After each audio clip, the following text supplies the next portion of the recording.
할렐루야. 아멘. 오늘 하나님 주신 말씀은 하나님의 일벌백계라는 제목으로 말씀을 전하도록 하겠습니다.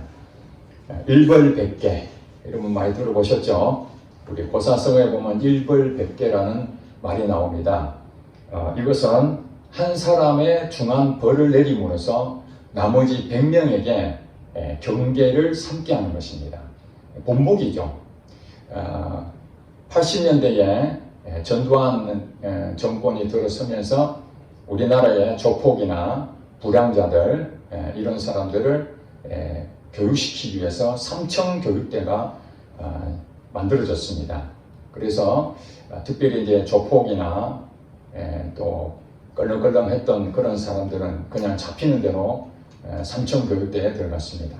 물론 선량한 사람들도 영문도 모른 채 들어가는 그런 억울한 일도 있었지만 대체적으로 사회에서 좀 문제가 될 만한 사람들을 교육시키기 위해서 입석한 거죠.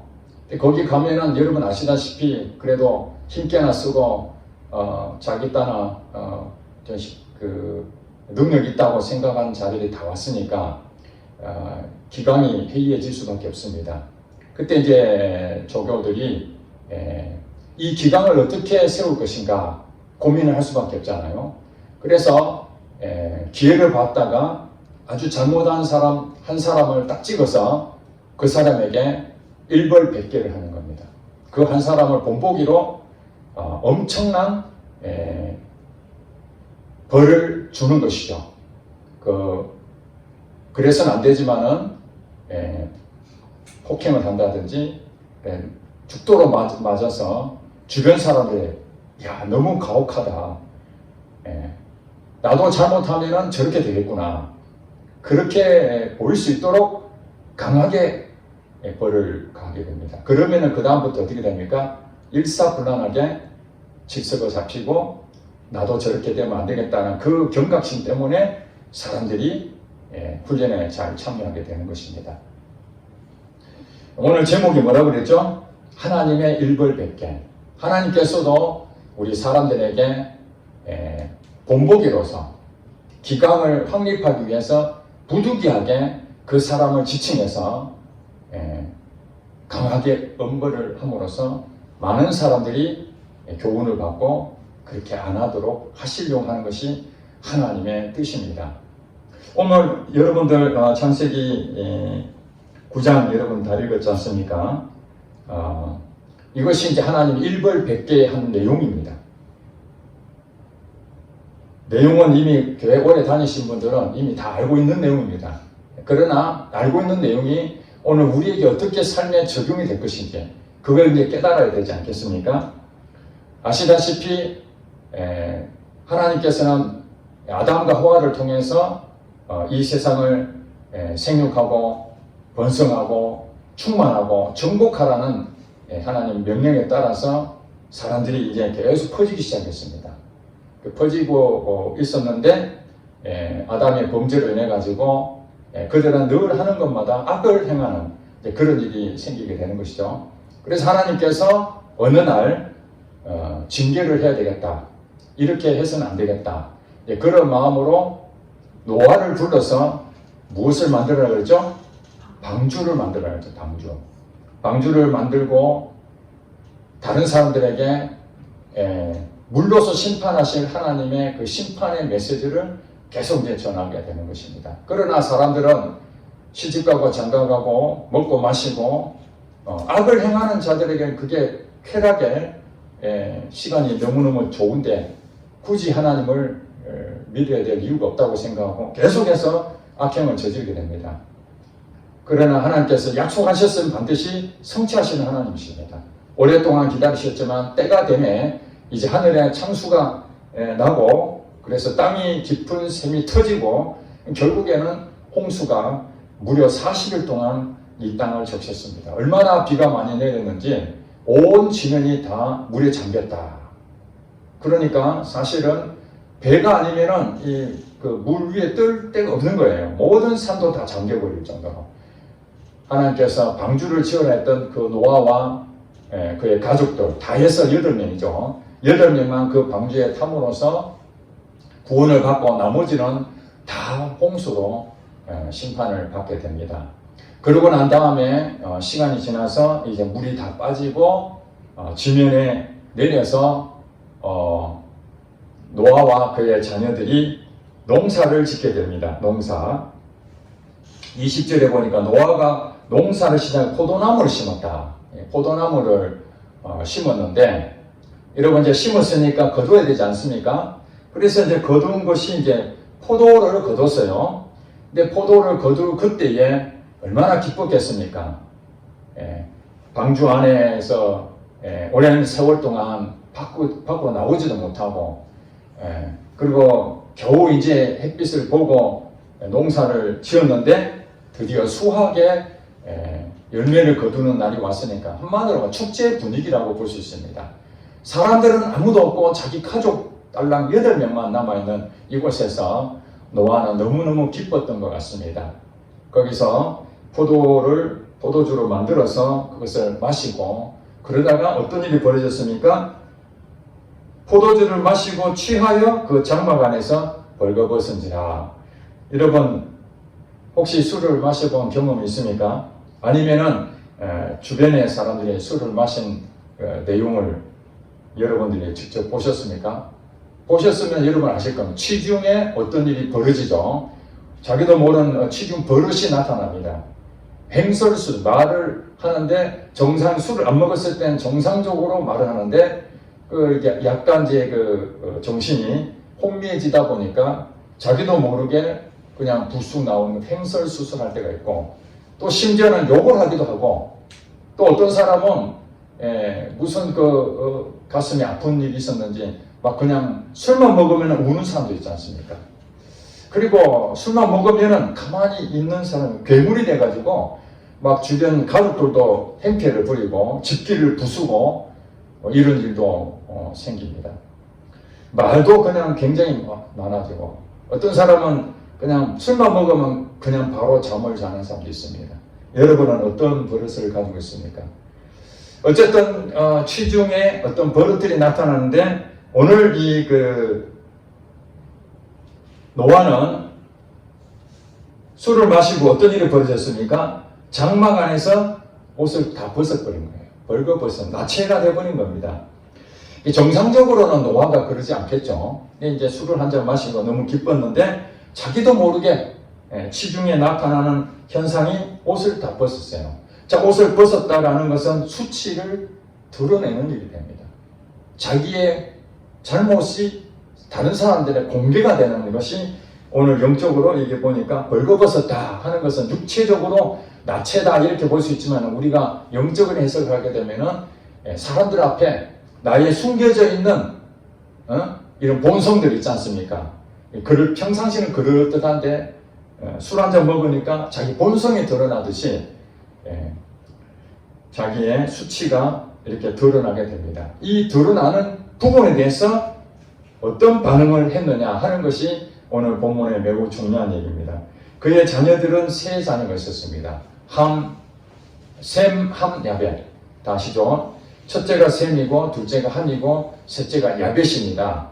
이 자녀들을 통해서 전 세계로 이렇게 이제 사람들이 퍼져 나갔다 그렇게 이제 말을 하는데 오늘 본문에 보니까 22절에 먼저 함이란 둘째 아들이 노아의 벌거벗은 몸을 우연찮게 들어가다 보니까 장막 안에 들어가다 보니까 아버지가 술 취해서 벌거벗은 모습을 보게 된 것입니다.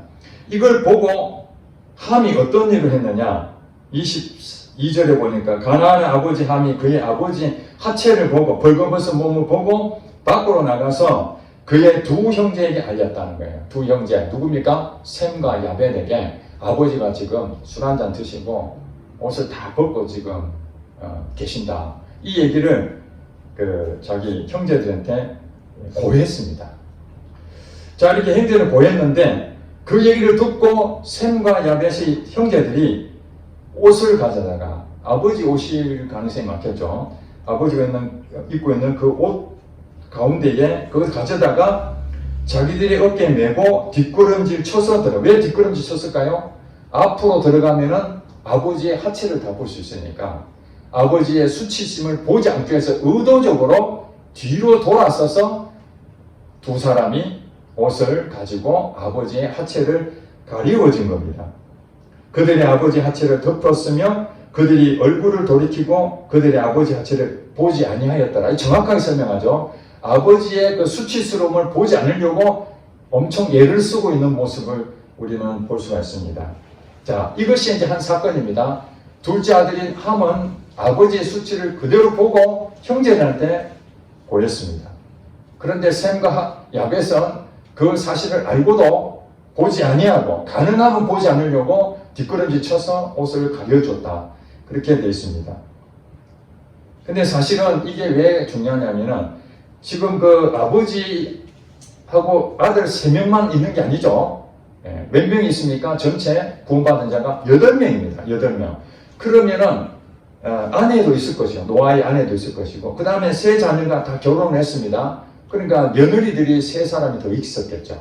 장마가 아니니까 집안입니다. 얼마든지 자녀들뿐만 아니라 그 며느리나 아내도 아버지가 지금 술 취해가지고 이 수치심을 드러낼 수밖에 없는 그 상황을 있었기 때문에 속히 그들은 그것을 정리할 수밖에 없었던 것입니다. 이것을 안 했다면 그냥 셈이나 야벳도 마찬가지로 그거 보고 아버지가 참 노망이 들었구나 키득키득하고 서로 막 했다면 이 일이 그걸로 끝나는 것이 아니라 어떤 일이 생깁니까? 그 다음부터 엄마에게도 알려지고 그 다음에 며느리까지 알려졌을 때에 그 며느리들이 이걸 알게 됐을 때 그 엄마도 얼마나 수치스럽겠습니까? 남편이 이렇게 되기까지 아내로서의 그 역할을 잘 하지 못했구나. 부끄러움을 느끼지 않겠습니까? 이 단순한 사건처럼 보이지만은 온 가족이 그것도 여러분 전 세계에 딱 8명밖에 없는 이 가족 안에 처음부터 이런 불미스러운 일이 벌어지게 됐다는 것입니다. 수많은 가정 중에 하나가 아니라 이제 이들에게는 방주 안에 있던 구원의 역사가 다시 시작되는 겁니다. 여러분 그 전에 최초의 사람 누구라고요? 아담이잖아요. 아담과 하와를 통해서 생육하고 번성하고 땅에 충만하라는 하나님의 말씀대로 그들이 살았다가 실패해서 결국 다시 노아를 통해서 새로운 하나님의 창조 질서가 시작이 되는 지점이었습니다. 그전에는 아담과 하와였다면 이제는 홍수가 끝나고 난 뒤에 노아를 통해서 노아와 노아의 가족을 통해서 이 인류가 다시 시작하는 겁니다. 그래서 하나님께서 노아에게 뭐라고 말씀하십니까?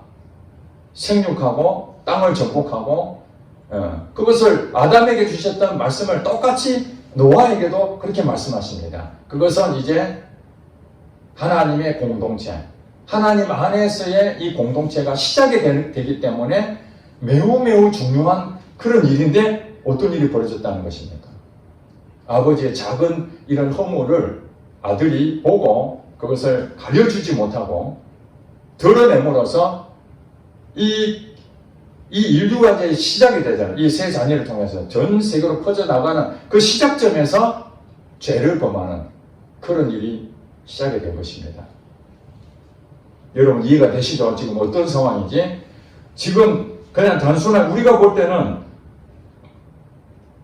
아버지의 그 허물을 보고 다른 사람한테 이렇게 말을 하는 것이 여러분 함으로 봤을 때는 그냥 아주 지극히 작은 일일지 모르겠습니다. 여러분도 그런 일이 없습니까? 함을 봤을 때 야, 이 함이 정말 큰 죄를 졌구나 이렇게 생각이 됩니까? 아니면은 정말 우리가 늘 일상에서 일어난 일입니까? 이거지. 늘 일상에 일어나잖아요. 어떤 일이 생기게 되면은 우리가 요즘 말로 말하면 은혜로 말하면 뒷담화라고 뒷담화. 직장 상사를 뒷담화하는 경우가 많잖아요. 또 교회 다니는 사람은 또 목회자나 또 장로님이나 또 이게 그 성도들 가운데에 좀 문제가 될 만한 사람들 우리 구역 모임이라든지 또 우리 커피 한잔 마실 때에 뒷담화를 이렇게 까는 경우가 많잖아요. 가정에서도 남편과 아내와 자식들하고 이렇게 공동체에 비밀스러운 그 허물이 있는데 그것을 이제 밖에 나가서 다른 이웃들하고 같이 얘기하다 보면은 아내도 까고 남편도 까고 막 이런 안 좋은 얘기들을 드러내잖아요. 드러내게 되면은 그 이들이 결국 어떻게 됩니까? 자기 얼굴에 침 뱉게 되는 것입니다. 지금 함이 지금 그런 상황이 된 거예요. 그런 일들이 우리에게도 늘 있는 일들인데 왜 이게 일벌백계가 됐는가? 자, 24절에 보니까 노아가 이제 한참 자다 보니까 술이 깨게 됐어요. 술이 깨어 그의 작은 아들, 이 작은 아들은 누군가요? 함이죠, 함. 작은 아들이 자기에게 행한 일을 이제 자초지종을 다 알게 됐습니다. 왜냐하면 자기 몸이 벗었는데 자기 위에 옷이 가려져 있고 이거 어떻게 된 거지? 그래가지고 그동안 정신을 잃어서 술김에 아무것도 생각나지 않았는데 이 내용을 다 알고 그 다음에 25절에 노아가 하나님을 대신해서 자녀들에게 말하는 것입니다. 그 행동한 거에 대해서 이에 이르되 가나안은 저주를 받아 그의 형제의 종들의 종이 되기를 원하노라. 뭐라고요? 가나안은 저주를 받아. 누가 잘못했습니까? 함입니까? 가나안입니까? 함이죠, 함. 그런데 함이라고 하지 않고 가나안이라고 얘기했습니다. 그런데 여러분 이 성경을 보면 여러분 유심 보면 알겠지만은 22절에도 보면은 그냥 함이라고 해야 되는데 그 앞에 뭐라고 붙여놨죠? 가나안의 아버지 함이라고 붙여놨어요. 다른 형제들은 그런 얘기가 없습니다. 셈과 야벳은 누구의 아버지 이런 것도 없습니다. 그런데 함만 가나안의 아버지 함 이렇게 말을 하고 있습니다. 그리고 저주를 받는데 함이 저주를 받아야 되는데 함이 저주를 받는 게 아니고 가나안이 저주를 받는 그의 아들이 저주를 받는 거로 나와 있습니다.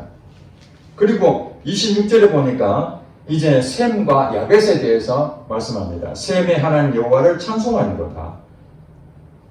가나안은 셈의 종이 되고 하나님이 야벳을 창대하게 하사 셈의 장막에 거하게 하시고 가나안은 그의 종이 되게 하시기를 원하노라. 이렇게 설명해요. 지금 철저하게 가나안은 저주의 대상. 그 종이 뭡니까? 한마디로 저주의 상징이라고 볼 수 있습니다. 자유가 없고 묶여있는 삶. 종노릇을 하는 것이죠.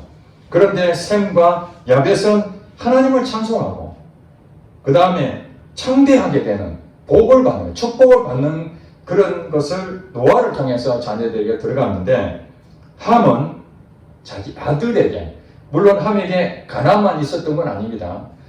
나중에 10장에 보면은 그 족보들이 쭉 나오게 되거든요.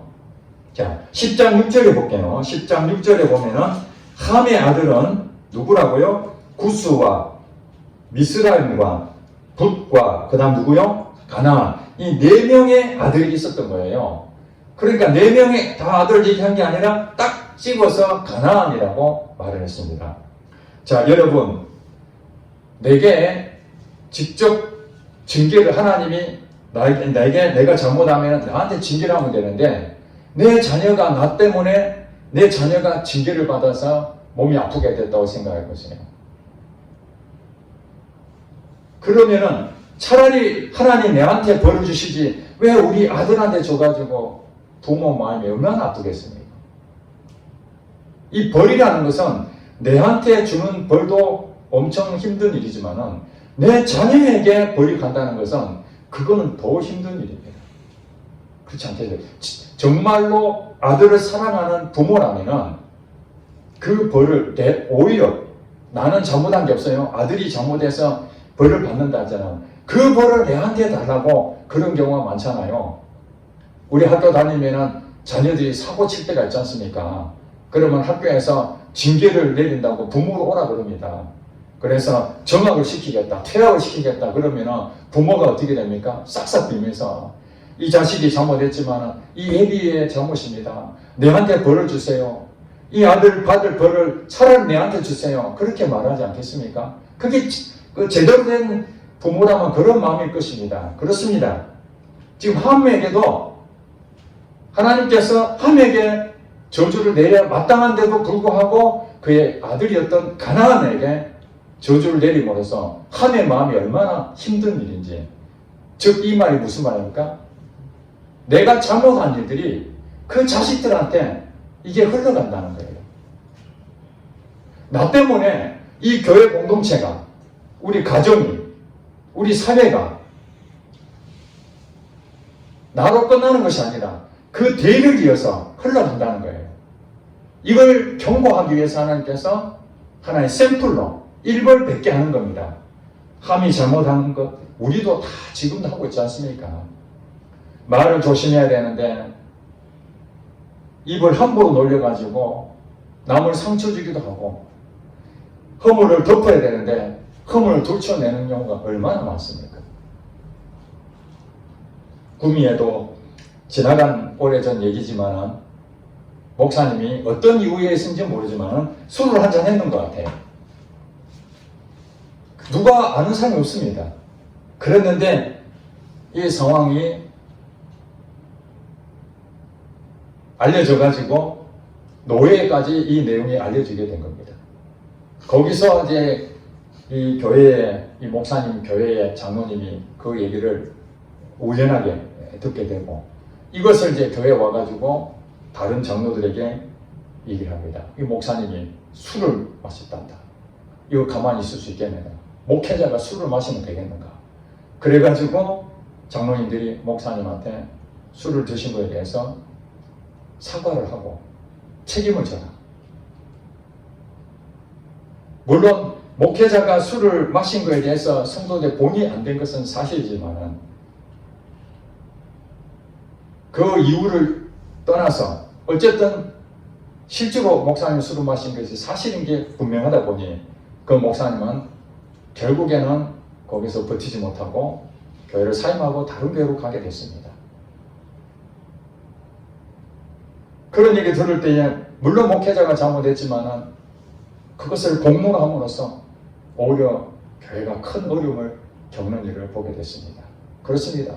우리가 작은 문제를 그것을 들춰냈을 때, 공론화했을 때에 큰 문제로 또 발전하는 경우가 얼마나 많습니까? 아주 사소한 것인데 그것을 덮어버리지 못하고 그걸 드러내가지고 그래서 더 큰 문제를 만들 수도 있고, 또 엄청나게 큰 문제인데 그것을 지혜롭게 잘 마무리하고 소리 소문 없이 그걸 잘 이렇게 감싸주고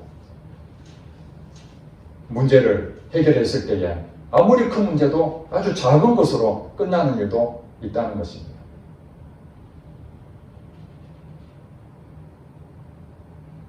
오늘 하나님께서 이 교회 공동체, 가정 공동체, 직장 공동체, 이런 공동체가 다 조직으로 다 구성이 되잖아요. 조직으로. 혼자 있는 게 아니라, 개인이 아니라 서로 사람과 사람 관계가 공동체로 존재하거든요. 공동체 할 때마다 그 시작점이 뭐냐면은 이게 자기만의 잘못이 아니라 그것이 그 다음 때로 계속 넘어갑니다. 그래서 우리가 처음에 잘하면은 그 좋은 점들이 밑으로 계속 좋은 어떤 사례가 흘러간다면, 잘못된 관례가 돼버리면은 그 다음부터는 그동안 쭉 해왔기 때문에 우리도 잘못된 패습, 잘못된 악법이자 할지라도 그렇게 해왔기 때문에 우리도 계속 그렇게 한다. 이런 일이 이 사회에 얼마나 많습니까? 그렇죠? 잘못된 관습들, 미풍양속을 흐린내가지고 뭐 여러 가지 그런 것들, 우리가 오랜 세월 동안 제사문화, 유교문화 받아들이면서 좋은 점도 있지만 잘못된 악습들 있지 않습니까?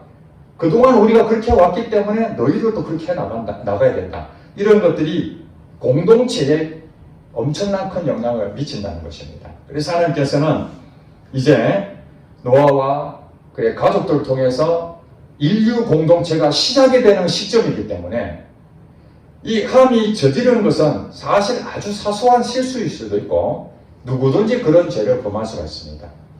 그럼에도 불구하고 하나님께서는 그의 아들에게 책임을 묻고 저주를 함으로써 함에게 나로 인해서 우리 아들이 그 죄에 대한 대가를 받는구나, 그 대가를 받는 것이 계속해서 저주가 흘러가는구나 하는 것을 깨닫게 했다는 것입니다. 자, 그렇다면은 이 함은 바로 우리라고 봐야 됩니다. 우리. 그리고 또 한편으로는 셈과 야벳도 우리일 수가 있습니다. 지금 방주 안에 들어갔던 자녀였던 이 셈, 함, 야벳은 자기들이 노력해서 구원받은 것이 아닙니다. 잘 아시다시피 노아의 가족이기 때문에 구원을 받았습니다. 노아의 가족이 아닌 자들은 다 어떻게 됐습니까? 물로서 심판을 받았습니다. 자녀들이 아빠를 선택한 것이 아닙니다. 선택을 받았습니다. 자기들은 노아의 가족으로 태어난 것밖에 없습니다. 그것이 자기들은 구원 얻는 것이었습니다. 저희들도 마찬가지죠. 저와 여러분도 여러분이 뭐 하나님을 택해서 구원을 받은 게 아니잖아요. 하나님이 여러분들을 택해서 자녀를 삼았기 때문에 여러분들이 오늘 구원받은 줄로 믿습니다. 지금 셈, 함, 야벳은 지금 그런 상태입니다. 은혜를 입은 자입니다. 노아를 통해서 자기들은 은혜를 입은 자로서 구원받은 자입니다. 얼마나 마음이 감사하겠습니까? 아버지한테. 노아에게 은혜를 입은 자로서 너무너무 감사한데 이 함이 어떤 행동을 했습니까? 은혜를 저버리는 행동을 한 것입니다.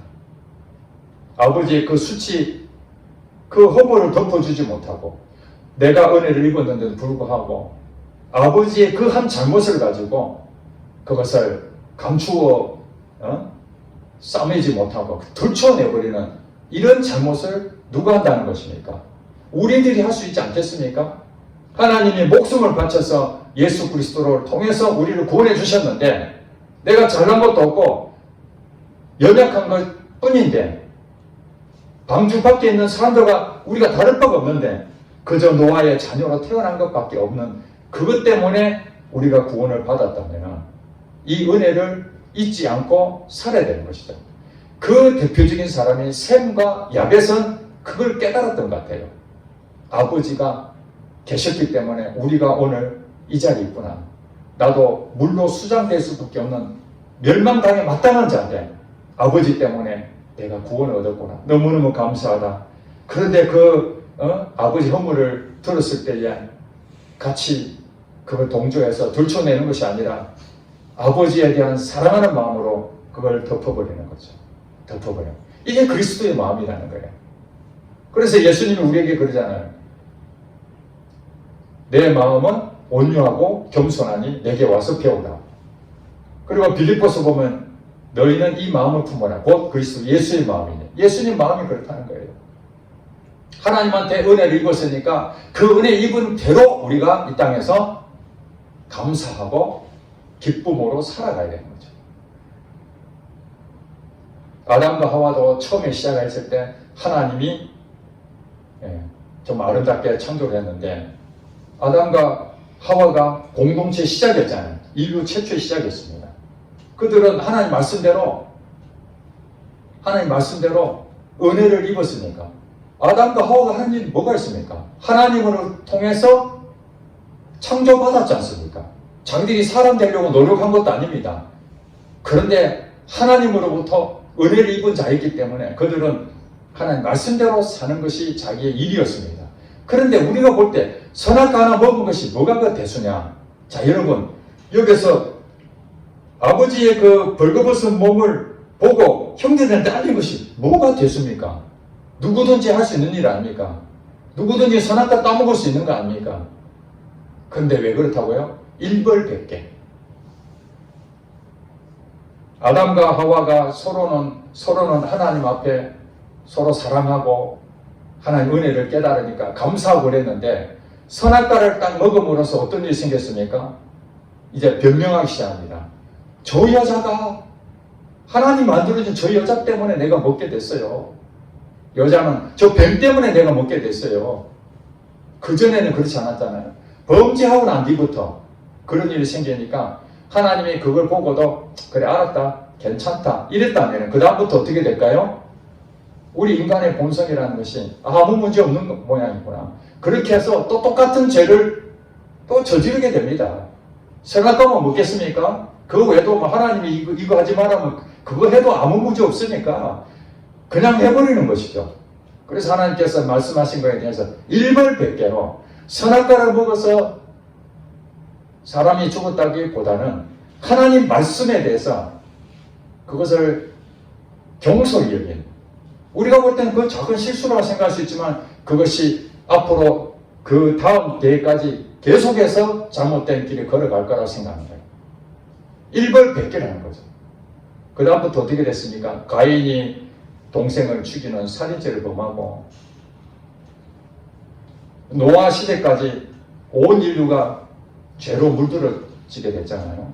자, 아담과 하와가 그런 것 때문에 그 다음 흘러가는 것이 죄의 것이 흘러갔다면 다시 하나님께서 노아를 통해서 새로운 인류가 시작되는데, 노아도 마찬가지로 이제는 오직 하나님 말씀대로 자기와 이 자녀들이 바르게 가야 되는데, 이 함이 또 다른 작은 실수를 할지라도 그걸로 인해서 공동체가 큰 영향을 받아서 또 잘못된 길로 가게 되니까 하나님께서 일벌백계 하게 되는 것이죠.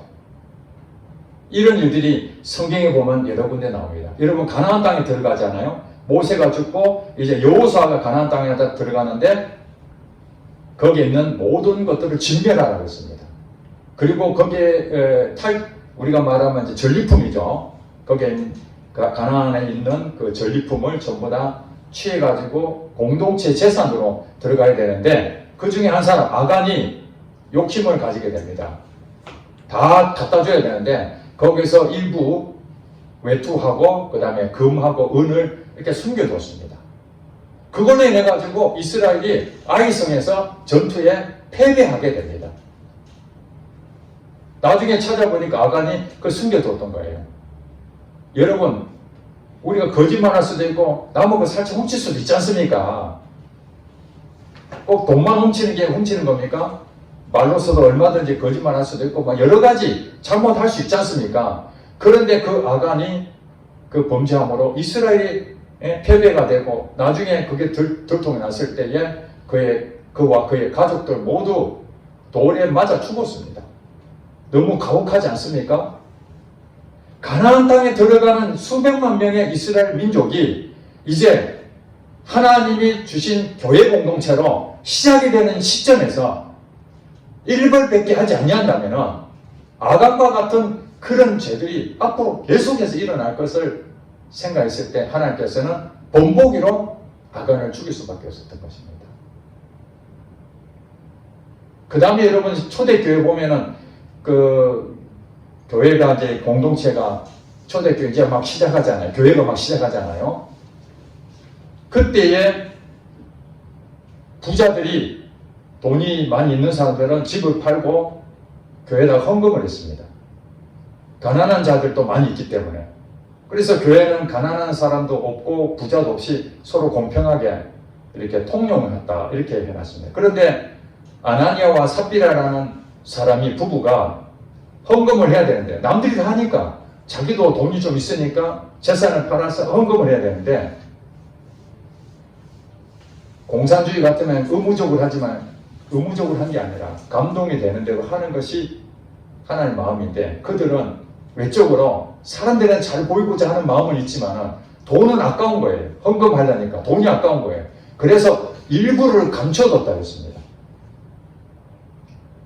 그건 자기 돈이기 때문에 다 안 해도 되거든요. 그런데 사람들 앞에 다 한다 해놓고 일부를 감춰두고 다 했다, 이런 식으로 사실은 거짓말한 것이죠. 그걸 누구를 속였다고요? 하나님을 속였다. 성령을 속였다. 그렇게 해서 아나니아와 삽비라가 죽게 됩니다. 여러분, 우리가 그런 일이, 아나니아와 삽비라만 그런 일을 하겠습니까? 우리도 그런 일을 하지 않겠습니까? 얼마든지 아까워가지고 헌금 드리려고 하는데 마음은 하나님 것이다, 그렇게 말하지만은 때로는 작은 돈은 그냥 줘도 되겠지만 큰 돈일 때는 아깝잖아요. 야, 이게 어떻게 번 돈인데 교회 헌금하는 건 너무 또 부담되지 않겠나? 그런 사람들이 아마 한국 교회에 헌금 때문에 굉장히 갈등하는 사람들이 엄청나게 많을 겁니다. 그렇게 해서 실질적으로 아나니아와 삽비라처럼 다 해야 되는데 다 하지 못하는 사람 많이 있죠. 그러면 그때마다 다 사람을 죽여버리면 어떻게 되겠습니까? 하나님 그렇게 안 하시죠.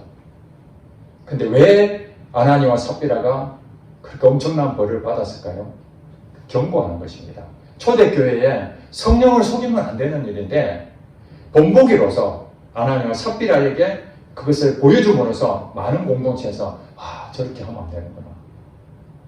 우리가 하나님을 속이면 안 된다. 그것을 경계하기 위해서 하나님께서 그렇게 하신다는 것입니다. 그리고 우리가 죄를 범할 때에 우발적인 행동이 있고 고의적인 행동이 있습니다. 그렇죠?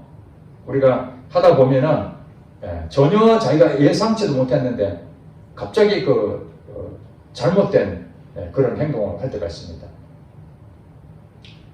자, 예를 들어서 우리가 이제 식사하다가 이제 커피를 한잔 한다고 주문했어요.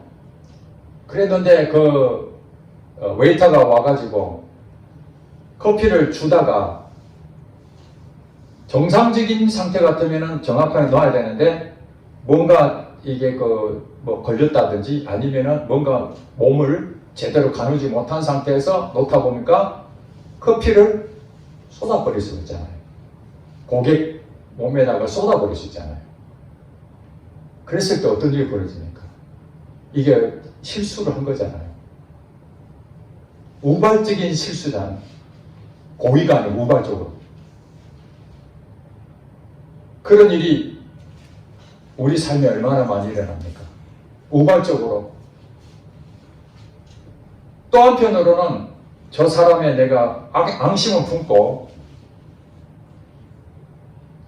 그 사람의 옷이 너무 아름다워 보여서 순간적으로 질투가 나가지고 마치 우발적인 것처럼 하면서 커피를 그 옷에다 싹 쏟아버릴 수도 있지 않습니까? 우리 드라마 같은 데 보면은 복수하려고 아닌 척 하면서 탁 쏟아버리고 아이고 죄송합니다.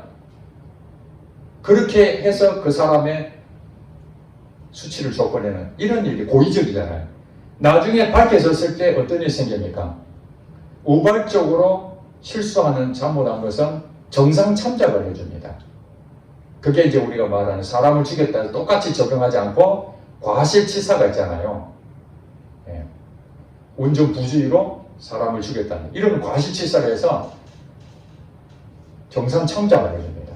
그러나 고의적으로 계획을 하고 그래서 사건을 저질렀을 때는 그것은 정상 참작이 될 수가 없잖아요. 징계가 아주 엄벌을 차게 됩니다. 그렇습니다. 하나님께서도 우리가 살다 보면 때로는 우발적으로 실수할 수 있습니다. 그 우발적인 실수하는 걸 가지고 하나님께서는 계속해서 그것을 징계하고 벌주고 그런 하나님이 아니십니다. 우리가 이런 함이나 또 아담이나 하와가 죄를 범하고 아나니와 삽비라가 죄를 범하고 아간이 죄를 범하고 그것이 어떤 경우는 우발적인 행동일 수도 있고 고의적인 행동일 수도 있습니다. 우리가 일상적으로 늘 일어나는 일일 수 있습니다. 그러나 하나님께서는 기준이 정해졌는데 그건 뭐냐? 교회 공동체가 시작하는 과정에서 일벌백계 하지 아니하면은 이 공동체가 앞으로 누룩처럼 계속해서 잘못된 길로 가게 되겠구나 하면은 그게 우발적이든 아니면 그것이 고의적이든 상관없이 하나님은 때로는 일벌백계로 우리에게 책임을 물을 수가 있습니다. 그건 하나님 영역이기 때문에 우리가 어떻게 할 수가 없습니다. 그러나 우리가 일반적으로 생각했을 때 하나님은 어떻습니까? 다윗도 사람을 죽이고 또 간음죄도 범했잖아요. 그러면 다윗은 엄청난 큰 죄를 범한 겁니다. 함보다 훨씬 더 잘못된 큰 죄를 범했지 않습니까? 그런데도 하나님께서 다윗에게 책망을 했잖아요. 용서는 하시지만은 지금 다윗이 지금 어떤 일입니까? 두 가지를 다 했어요. 간음죄는 고의가 아니었습니다. 우발적이었습니다. 그냥 목욕하는 여인을 보니까 그냥 욕정에 불타서 그 여인을 간음했습니다. 우발적으로 했습니다. 그러나 그 다음에 어떤 일이 벌어졌습니까? 그게 숨기려고 그 남편을 죽이는 계획을 짜서 남편을 죽여버리는 우발적인 것과 고의적인 일을 다 했습니다. 자기만 아는 일이었죠. 그렇지만은 하나님께서는 그걸 다 보고 나단 선지자를 통해서 책망하시잖아요. 그 죄를 들춰내서 회개시킵니다. 회개를 시킵니다. 그렇습니다. 우리가 때로는 드러내야 될 부분이 있습니다. 그걸 하나님이 드러내십니다. 우리가 드러내는 것이 아니라 하나님이 그 사람의 숨겨진 죄들을 다 드러내십니다. 그렇기 때문에 인간이 우리가 하나님의 그 자리에 서서 저 사람 죄가 있으니까 들춰내가지고 회개시키고 그거 해야 되겠다라고 그렇게 우리가 모든 부분들을 우리가 판단해서 결정할 수가 없습니다. 단지 우리는 그저 그 죄가 크든 작든 하나님한테 맡기고, 때로는 하나님께서 그런 마음을 주시죠. 질서를 잇기 때문에 목회자를 통해서든지 아니면은 어떤 환경을 통해서든지 우리에게 그걸 다 가르쳐 주십니다. 잘못한 것은 깨닫게 하시고 회개시켜 주시고, 그렇게 해서 하나님은 우리를 수치를 드러내게 하지 아니하시고, 하나님은 가능하면 덮어주시고 용서해 주시는 하나님이시지만은 때로는 여러분들은 수치를 막 드러낼 때가 있습니다. 그때는 어떻다고요? 일벌백계 하는 겁니다. 다른 사람한테 나의 죄가 드러남으로써 경고하는 거죠. 모든 사람들이 그걸 보고 이렇게 하면 안 되겠구나. 그래서 때로는 회사에서도 그렇잖아요. 어떤 경우는 문제가 없는데 어떤 경우는 해고를 시켜버리잖아요. 잘못했을 때. 교회에서는 제명을 시킵니다. 회사에서는 해고가 되고 교회에서는 제명을 시켜버릴 때가 있습니다. 오늘 창세기 9장에 노아와 그 세 자녀들이, 어떤 자녀들은 축복을 받고 어떤 자녀는 저주를 받았는데, 저주받은 이유가 다른 것이 아니라 공동체에 큰 해를 끼칠 수 있는 우려가 크기 때문에, 비록 작은 실수를 할지라도 하나님께서는 때로는 일벌백계 하실 때가 있다. 그러나 은혜를 입은 자들이 셈과 야벳처럼 그 은혜를 입은 자들이 들춰낼 수도 있지만 그걸 잘 감싸줄 때 그 교회 공동체, 그 인류 공동체는 그것이 큰 문제가 되지 않냐고 작은 문제로 다 없어지게 만들 수 있다는 거예요. 그리고 우리는 어디로 가야 됩니까? 우리는 모두가 노아의 세 자녀처럼 하나님으로부터 은혜를 입은 자입니다. 구원을 받은 자입니다. 그런 구원을 얻은 자들이 셈과 야벳처럼 어떤 사건을 봤을 때에 그것에 대해서 허물을 들춰내고 소문을 내고 그런 것보다는 가능하면 그것을 그리스도의 마음으로 품어주고 감싸주고, 그렇게 했을 때 다 잠잠하게 되거든요. 잠잠하게. 그게 하나님 축복을 받게 되는 것이죠. 우리는 축복을 받는 그런 사람이 되어야 되지 않겠습니까? 그것이 바로 은혜를 깨닫는 사람이 하는 행동들이 바로 그런 모습들이고, 사실은 우리도 은혜를 입었지만 함처럼 사실은 그런 사소한 잘못들, 우발적인 것, 때로는 고의적인 그런 일들도 많이 저지를 것입니다. 그런데도 하나님께서 이 함처럼 일벌백계 하지 아니하시고 수치를 드러내지 아니하시고 또 기회를 주시고, 다윗처럼 기회를 주시고 기회를 주시는 것은 우리를 사랑해서, 부모가 자식을 때로는 징계하지만은 또 품어주는 것처럼 그렇게 하기 때문에 그렇지, 우리가 그동안 잘해와서 우리가 하나님 앞에 전혀 문제가 없이 그렇게 살았기 때문에 아무 문제 없이 이렇게 편안하게 있는 것이 아닌 것입니다. 그러니까 우리가 잘못된 행동을 한다 해서 그것 때문에 막 그냥 가슴 아파하고 죄책감에 그렇게 시달릴 필요가 없습니다. 하나님께서 우리를 이해하시고 다 용서하십니다. 우리의 체질이 약하다는 것을 다 알고 계십니다. 여러분, 어떤 사람도 실수 안 하는 사람 있습니까? 완벽한 사람 아무도 없습니다. 여기 서 있는 저도 또 넘어지고 또 실수하고 그럴 것입니다. 그럼에도 여전히 내가 기뻐하는 것은 하나님 은혜를 입었기 때문에 여전히 하나님께서 나를 용서하고 계시니 나는 은혜를 아는 자로서 샘과 야베처럼 오늘도 다시 감사하는 마음으로 살아갈 뿐입니다. 여러분 가운데서도 때로는 함의 위치에서 잘못된 행동을 한다 할지라도 거기서 일벌백계 받아 마땅하지 말아. 그런데도 하나님께서 다시 회개하게 하시고 용서해 주시고 또 샘과 야베처럼 은혜를 알고 감사한다면 거기에 대한 축복의 역사가 우리와 우리 자녀들에게도 흘러갈 줄로 믿습니다. 아멘. 기도하겠습니다.